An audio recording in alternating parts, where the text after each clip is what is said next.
Welcome back, folks. My name is LastKnownMeal, and today we're gonna be talking about Cyberpunk Edgerunners. So finally, after 2 years, we heard something new about this project, because initially when they had the announcement 2 years ago, we have just learned that CDPR is going to be doing a co-production between them and Studio Trigger, and also Netflix is going to be involved because Netflix is going to be the platform where the anime is going to come out. So as I said, this is going to be 10-episode anime coming in September this year, so obviously we have a few more months until that comes out. Now with this, we also had the official reveal trailer, or well, the teaser trailer, along with the inside look that we're going to be talking about and going through everything we have seen in this first initial trailer. So let's get into it. So first things first, when it comes to the actual protagonists of the story is going to follow Lucy and David.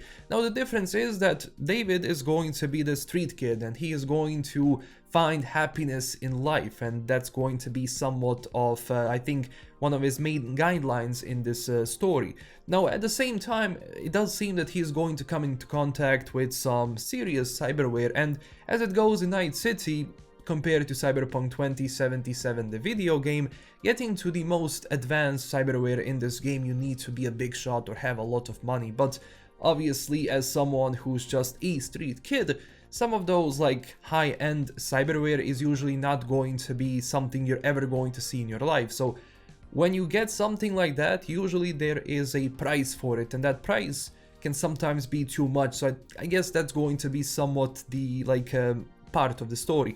Now on the other side, we have Lucy. Now Lucy, we don't know much about, and that's also something a producer said himself, that we're going to learn more about her as the story progresses.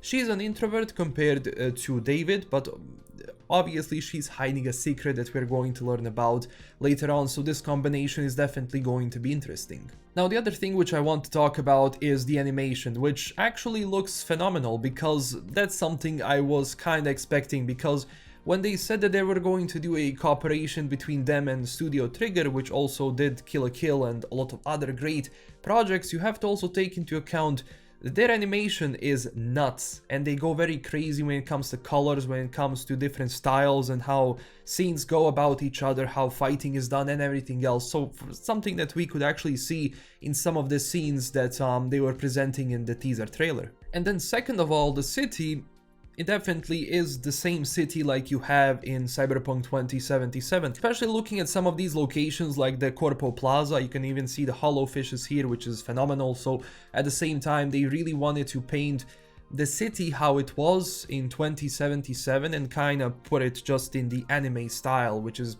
nice to see, but at the same time maintaining the same style and architecture and idea Mike Pondsmith had, you know, when he was creating Night City. So at the same time, that's definitely something which they have captured well, especially going from the characters themselves, which also go a lot into cyberware, which is the premise of Cyberpunk. So we're gonna also talk about that, because as they said, cyberware is going to play a huge role here, and not also from like the technology side and power side, but also from the social standpoint, because cyberware in this universe definitely means something. So at the same time, we can actually see the use of a few cyberware here and then, like for example, gorilla arms. Let's see, this is the monowire which is being used here. Also like basically Sandevistan, which makes you powerful, fast, strong, and that's something which looks like you have slowed down time, but no, you actually just became a lot faster, and that's why we actually cannot see who, like, what happened to these guys and how fast they lost their arms. But this is basically connected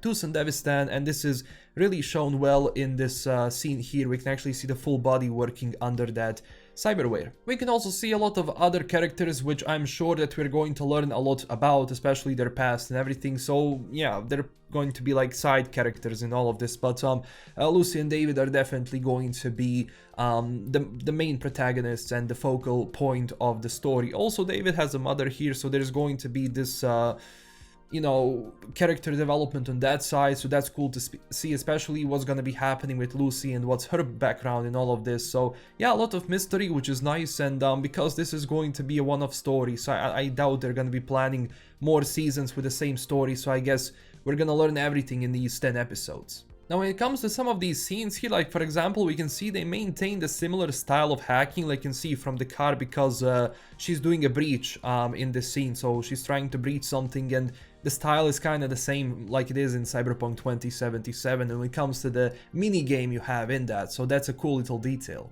Also, these like chase animations, especially with the characters in these scenes, they definitely look like they're an homage to Akira in some way. So I'm guessing we're gonna have a few of these shots which are gonna be reminding that, and also because the style is kind of going from that era as well, I'm actually very glad how they went with this animation and how it looks, because honestly this animation is definitely something that is expected from Studio Trigger, and obviously taking 2 years to make this and then coming out with this, definitely a plus in my book. Now also, for everyone who doesn't know, Edgerunners, or well, Cyberpunks, are people who kind of live by their own style. They want to have this place in their world, in their whatever they have, and they can do whatever they want in it. Now keep in mind, at the same time, they're kind of like also mercenaries, so that's something you're going to also be from like Cyberpunk 2077.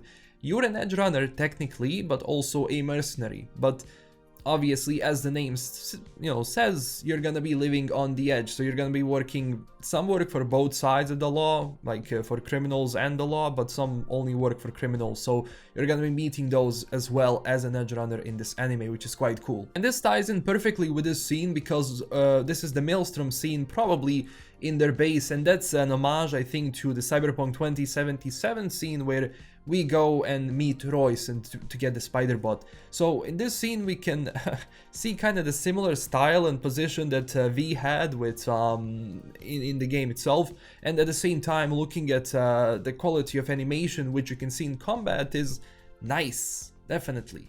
Especially how well they play like with the powers, as I said, and using just cyberware on all sides and scenes. This is definitely how Cyberpunk should be portrayed if we're gonna be talking about this. But yeah, definitely cool scene to have. And for everyone who doesn't know, just a quick lore about Maelstrom. They're basically one of the booster gangs in Night City. They value metal, they like a lot of cyberware. The more cyberware they have, the better it is for them. Now, when you have a lot of cyberware, your body does not accept it sometimes, so you go into cyber psychosis, and once that goes off the charts, you go and become a cyber psycho where you cannot really control your emotions and actions anymore. So Maelstrom are always at the verge of being cyber psychos, at the same time very unstable, and they view people who don't have any cyberware on them as just pieces of bodies with nothing, with just meat.